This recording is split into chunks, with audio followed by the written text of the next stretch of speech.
I'm sad. Well, I'm sad to say it because I also admire her and I think she's a very talented actress. And weirdly, she has said this before. This isn't the first time she's done this. She seems to bring it back out time and time again. It's frustrating because I think it shows a catastrophic misunderstanding about what the Me Too movement was about. When she talks about catcalling and, oh, someone wolf whistles is not a big deal. The first time I was catcalled, I was 14 and I was wearing my school uniform. I think we can all agree that children having things shouted at them about their bodies and what men want to do to them is not acceptable. And I think we can all agree that women shouldn't have to feel afraid walking through the world. Now, it's all very well to say, oh, if someone touches you up, slap their hand. In most fights, any man who wants to touch you, if he really wants to, is going to win. Men are generally physically stronger than women. The only person who makes a woman a victim is a man who inappropriately touches a woman. I am not suggesting... I'm not somebody who thinks that the "don't look at people on the tube" poster was appropriate, but there is a very real issue with sexual harassment and sexual assault in this country.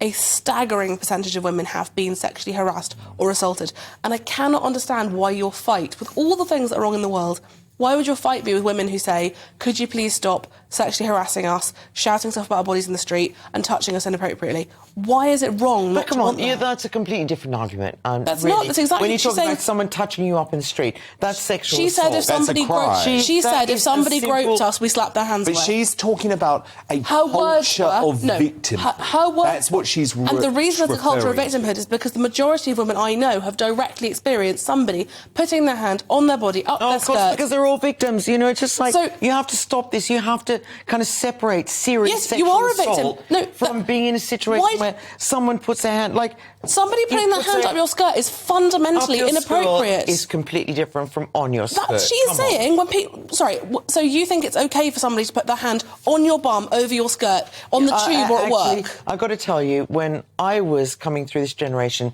which is a whole generation before you, someone put their hand on my skirt, I would just say... take it off or I'll break your arm. But why is your fight? Why is your fight with women who are saying men shouldn't feel entitled to do that? Feminism has been a fight.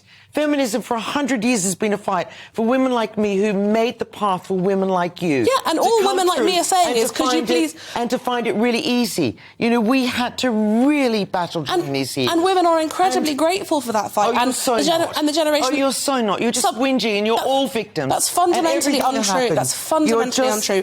The idea that women should put up with being touched inappropriately in the workplace, which is what she's talking about. She said when people grope us, they slap their hands away. That is literally what she said. She literally said that. Do not revisit her. That is fundamentally what she is saying. You should be bowing down to women like Joanna Lumley, who fought the path, women like Jermaine Greer. I do bow down to Jermaine Greer. I think Jermaine Greer, for women like Jermaine you. Greer is an icon. Jermaine Greer would not say... And Joanna Lumley's not. They're very, very different things in terms of their legacy for feminism. Because Jermaine Greer wrote books and Joanna Lumley didn't. No, because Jermaine Greer wouldn't say that it was OK for men to touch women inappropriately in the workplace. You would not have the platform you have with your wonderful without Joanna Lumley?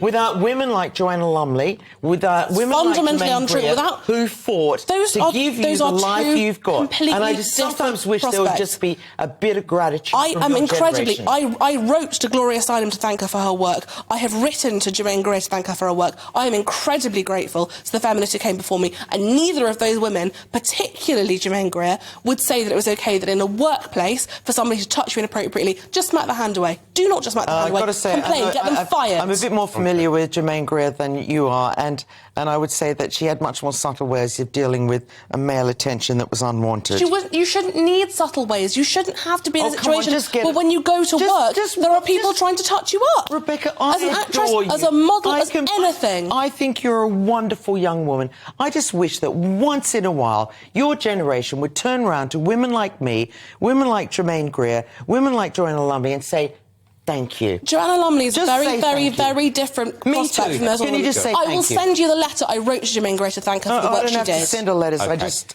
I don't know her, obviously. Why would I know her? Now,